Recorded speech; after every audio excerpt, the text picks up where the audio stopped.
লিগের ইতিহাসে এমন দুইটি দল আছে যারা সবচেয়ে বেশি ম্যাচ খেলে এখন পর্যন্ত চ্যাম্পিয়ন্স লিগ জিততে পারেনি। সেই দল দুটির একটি অ্যাটলেটিকো মাদ্রিদ, যারা কয়েকবার ফাইনালে গেছে কিন্তু শিরোপা নিতে পারেনি, এবং অন্যটি আর্সেনাল, যারা একবার ফাইনালে খেলেছিল কিন্তু সেবার তারা জিততে পারেনি। এবং এই দুইটি দল চ্যাম্পিয়ন্স লিগের সেমিফাইনালের দ্বিতীয় লেগে আজ একে অন্যের মুখোমুখি, যাদের সামনে চ্যাম্পিয়ন্স লিগ জেতার এবং ফাইনালে যাওয়ার অবশ্যই একটা বড় সুযোগ। এবং একই সঙ্গে আগামীকাল ব্লকবাস্টার বায়ার্ন এবং পিএসজির ম্যাচ। এই দুটি ম্যাচ নিয়ে আজকে প্যাভিলিয়নের এই শোতে কথা বলতে আপনাদের সামনে হাজির হয়েছে আমি অমলান মুস্তাকিম হোসেন। প্রথমে আর্সেনাল এবং অ্যাটলেটিকো মাদ্রিদের ম্যাচের কথা আসা যাক। এই ম্যাচের একটা মজার ঘটনা ঘটেছে, সেটা হচ্ছে এই ম্যাচের আগে ডিয়েগো সিমিওনের দল হঠাৎ করে লন্ডনে হোটেলটা চেঞ্জ করে ফেলেছে। এ নিয়ে সিমিওনাকে প্রশ্ন করা হয়েছিল ম্যাচের আগের দিন। তিনি রসিকতা করে বলেছেন আসলে আগের যে হোটেল সেখানে একটু দাম বেশি ছিল বলে তারা একটু কম দামের হোটেলে উঠেছে। কিন্তু সাংবাদিকরা এবং সবাই বলছে গত অক্টোবরে যখন অ্যাটলেটিকো আর্সেনালের মাঠে খেলতে এসেছিল সেবার তারা 4-0 গোলে হেরেছিল, এবং সিমিওনে সেই কুসংস্কার থেকে এবার হোটেলটা বদলে ফেলতে চাইছেন। কথাটা সত্যি মিথ্যে যাই হোক না কেন, সেই 4 গোলের ধাক্কা যে অ্যাটলেটিকোকে একটা বড় নাড়া দিয়েছে সেটা আসলে বোঝা যাচ্ছে এই কাজ থেকে। কারণ প্রথম লেগে অ্যাটলেটিকো আর্সেনালকে তাদের মাঠে হারাতে পারেনি, 1-1 গোলে ড্র হয়েছিল সেই ম্যাচ।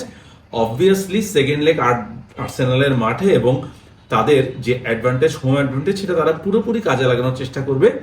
কিন্তু প্রশ্ন হচ্ছে সেটা করার জন্য তারা কতখানি প্রস্তুত। আমরা ট্যাকটিক্যাল অ্যানালাইসিসে যাওয়ার আগে একটু কয়েকটা ইতিহাসের পাঠ পরে আসা যাক।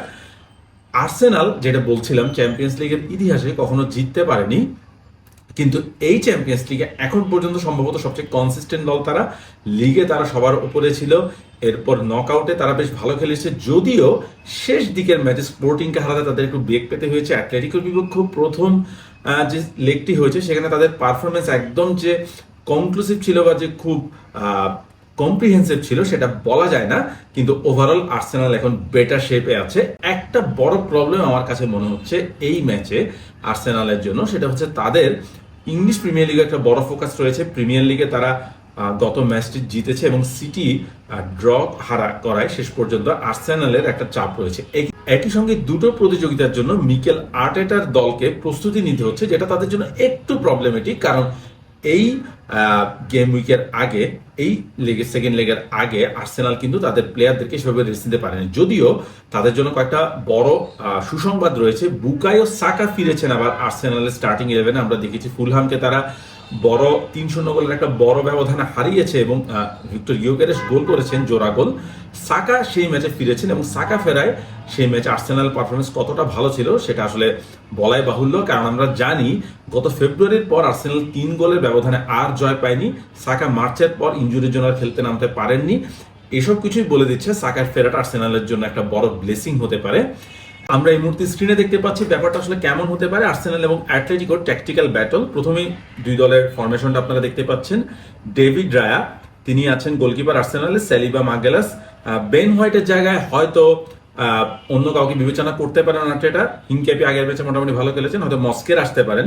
বাট রাইস, জুবিমেন্ডি এবং এজে আর্সেনালের যে মিডফিল্ডে তাদের মূল 3 ভরসা। এবং ডেফিনেটলি ডান সাইডে মাদুয়েকের জায়গায় সাকাকে আর্টেটা প্রেফার করবেন, এবং লেফটে মার্টিনেল্লি এবং ট্রসার দুজন অপশন আছেন। আর্টেটা কাকে খেলেন শেষ পর্যন্ত দেখা যাক। এবং ভিক্টর ইয়োকেরেস তিনি ফর্মে ফিরেছেন, আমরা দেখতেই পাচ্ছি।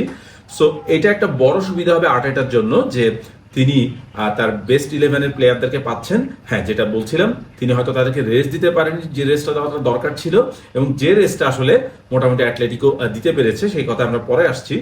এবং আর্সেনালের জন্য আরেকটা বড় প্রাপ্তি হচ্ছে হ্যাভার্টস।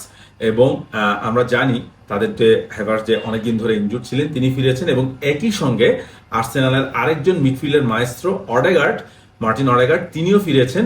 সো তাদেরকে আমরা মনে হয় না আমরা শুরু থেকে দেখতে পাবো, হয়তো শুরু থেকে আমরা এই ফরমেশনটা দেখতে পাবো। এখানে আসলে যে ট্যাকটিক্যাল ব্যাটলটি হবে মূলত এই 3 জনের মধ্যে, জুবিমেন্ডি, রাইস এবং এজে এই তিনজনের মধ্যে আসলে আমরা একটা মিডফিল্ডার একটা ট্রায়ও দেখতে পাবো, এবং সাকার সঙ্গে ইউকেরেশ কিভাবে কম্বিনেশন করেন সেটা একটা বড় দেখার বিষয় হতে পারে। আমরা জানি ইউকেরেশ তিনি বক্সে মূলত রান নিতে পছন্দ করেন, সাকা যখন সামনে চলে যাবেন তখন এদিক দিয়ে তিনি ইউকেরেশের সঙ্গে কানেক্ট করার একটা চেষ্টা করবেন, এবং মার্টিনেল্লি তিনি সামনে চলে যাবেন। ইউকেরেশের যে প্যাটার্নটা খেলা সেটা হচ্ছে তিনি আসলে ডিফেন্ডারদের পেছন থেকে রান নিতে পছন্দ করেন, লিঙ্ক আপ প্লে না। সাকার সঙ্গে আমরা আগে দেখেছি যখন তিনি গ্যাব্রিয়েল জেসুসের সঙ্গে কম্বিনেশন করছেন, খুব ভালো কম্বিনেশন হচ্ছিল, বা কাই হ্যাভার্টসের সঙ্গে, তারা আসলে একটু লিঙ্ক আপ প্লেয়ার, কিন্তু ভিক্টর ইয়োকেরেশ আসলে আউট অ্যান্ড আউট স্ট্রাইকার। এই কারণে সাকার সঙ্গে কম্বিনেশনে হয়তো কিছুটা প্রবলেম হচ্ছিল, কিন্তু ফুলহামের ম্যাচে আবার আমরা দেখেছি সাকার সঙ্গে খুব ভালো কম্বিনেশন হয়েছে, সাকা অ্যাসিস্ট করেছেন, ইউকেরেশ গোল করেছেন। সো খুব ভালো দুটো গোল করেছেন, এবং সাকা আমার কাছে মনে হয়েছে তিনি ফর্মে ব্যাক করছেন। সো সবকিছু মিলে আমার কাছে মনে হয় আর্সেনালের জন্য একটা ভালো ম্যাচ। এখন অ্যাটলেটিকো ফরমেশনে যদি আমরা একটু আসি, অ্যাটলেটিকো আসলে ক্লাসিক 4-4-2 ফরমেশনে খেলে থাকে। ভিক্টর হুলিয়ান আলভারেস তিনি এবং গ্রিজমান, এই দুইজন আসলে মাঝামাঝি যে দুইজন ফরওয়ার্ড, এবং লুকম্যান তিনি আসলে একটু লেফট সেন্ট্রিক মিডফিল্ডার হিসেবে বা ফরওয়ার্ড হিসেবে খেলে থাকেন। অ্যাটলেটিকোর জন্য যেটা আসলে বলা যায়, তারাও এই উইকে রেস্ট দিতে পেরেছে তাদের মূল প্লেয়ারদেরকে, কারণ লালিগার দৌড় থেকে তারা অনেক আগেই ছিটকে গেছে, এবং সেই ক্ষেত্রে আসলে তাদের খুব বেশি সেখান থেকে চাওয়া পাওয়ার নেই। বাট সিমিওনের দলের জন্য বড় একটা মানে আসলে আমি বলবো বড় একটা যুদ্ধ হবে যে মিডফিল্ডে যে ব্যাটেলটা, কারণ কোকে, আলমাদা এবং কার্দোসো হয়তো মিডফিল্ডে খেলতে পারেন।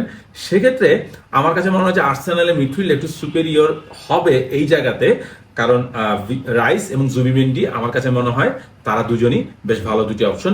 এই হচ্ছে মোটামুটি এই দুই দলের যে ট্যাকটিক্যাল ব্যাটল। হ্যাঁ, আমাকে যদি প্রেডিকশন করতে বলা হয় তাহলে আমি অবশ্যই বলবো যে হুলিয়ান আলভারেজের উপর অনেকখানি ডিপেন্ড করছে। তিনি আসলে আর্সেনালের যে দুজন ডিফেন্ডার সালিবা এবং মাগেলাস, তাদের দুজনের হয়তো তারা অতটা এররপ্রোন নন। আর্সেনালের আমরা জানি ডিফেন্স সবচেয়ে ভালো, ডেভিড রায়া মাত্র ইপিএল এর গোল্ডেন গ্লাভস জিতেছেন, বাট তাদেরও কিছুটা ভুল করার অভ্যাস আছে। সো আলভারেজ সেই সুবিধাটা নেওয়ার চেষ্টা করেন। আমরা ফার্স্ট লিগে দেখেছি তিনি দুর্দান্ত একটা অ্যাটেম্প করেছিলেন, গোল পাননি। ফার্স্ট লিগে দুটি গোলে আসলে পেনাল্টি থেকে হয়েছিল, আলভারেজ একটি গোল পরে পেনাল্টি থেকে পেয়েছেন, কিন্তু আমার ধারণা এই ম্যাচে তিনি আরো কিছু সুযোগ পাবেন। এবং অবশ্যই আরেকজনের কথা বলতে হবে, অ্যান্ড গ্রিজমান, আটলেটিকো সবচেয়ে বড় মাইস্টার এবং সবচেয়ে বড় ক্রিয়েটিভ ফোর্স, তিনি আসলে চেষ্টা করবেন যে আর্সেনালের লেফট ব্যাকের যদি কোনো দুর্বলতা থাকে, হোয়াইট বা এই জায়গায় যিনি খেলবেন না কেন, হিংকাপিও খেলতে পারেন, সেই জায়গায় দুর্বলতাটা এক্সপ্লয়েট করার। সো এই হচ্ছে মোটামুটি এই দুই দলের ট্যাকটিক্যাল অ্যানালাইসিস।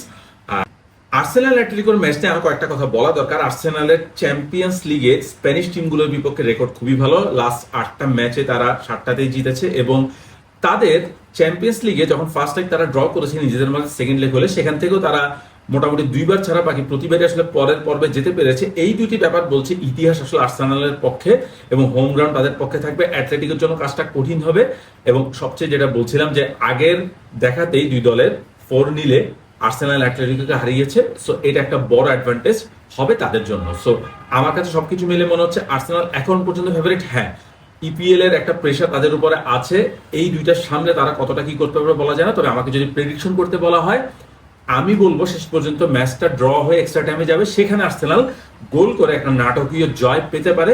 এটা হচ্ছে এখন পর্যন্ত আমার প্রেডিকশন। আপনারা আপনাদের প্রেডিকশন জানিয়ে দিতে পারেন কমেন্টের ঘরে।